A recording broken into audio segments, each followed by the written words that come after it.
বাংলায় গণতন্ত্র নেই আমায় বলে দুটো প্রশ্ন করে দুটো আলোচনা করে বাড়ি চলে যাচ্ছে। আমার বদলে অন্য কেউ থাকলে তাদের সঙ্গে মারধর করতো, মারপিট করতো। সে ক্ষমতা ওদের নেই যে আমার সাথে সেটা করতে পারে, তাই হচ্ছে না। অবান্তর প্রশ্ন করছে। কোনো যদি বুঝতাম এমন প্রশ্ন করতো যে প্রশ্নে আমার প্যান্ট হলুদ হয়ে যেত, তাহলে ভালো লাগতো।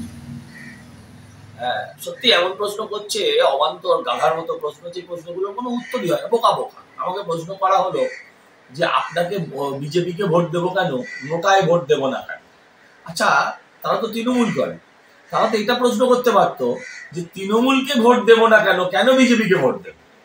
তা না করে বলছে বিজেপিকে আমরা কেন ভোট দেবো, নোটায় কেন দেবো না। মানে ওরাই বলে দিচ্ছে যে তৃণমূলকে ভোট দিও না। এই অর্বাচীনদের প্রশ্নের কি উত্তর দেবো ভাই আমি?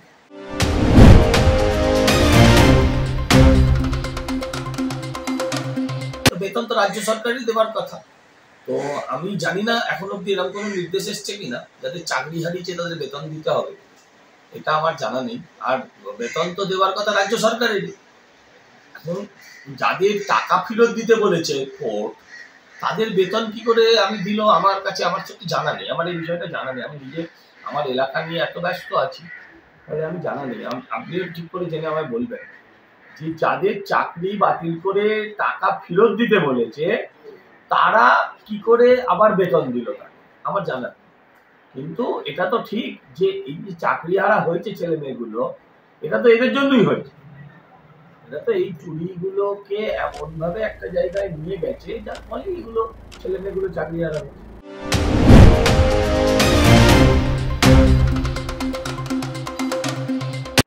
আমি চাই সোম খুব ভালো তাড়াতাড়ি ভালো হয়ে উঠুক। সোম আমার ভাইয়ের মতো, দীর্ঘদিনের সম্পর্ক ওর সাথে আছে, অনেকদিন যদিও দেখা সাক্ষাৎ নেই, কিন্তু আমি চাই ও খুব তাড়াতাড়ি যেন ভালো হয়ে ওঠে।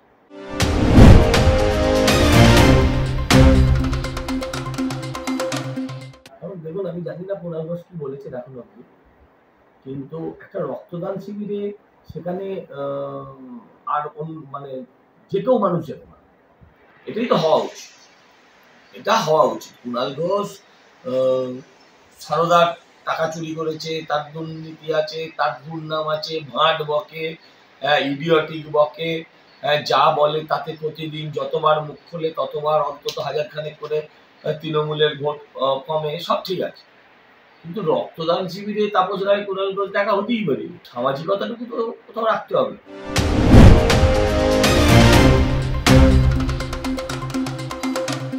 পরিযায়ী পাখি যদি প্রধানমন্ত্রীকে বলেন, তার কথার উত্তর দেবো কি করে? পরিযায়ী পাখির কাছে বছরে বারবার টাকা চাস কেন? তাহলে পরিযায়ী পাখি বলো, তুমি টাকা চাও, এটাই তো কেন?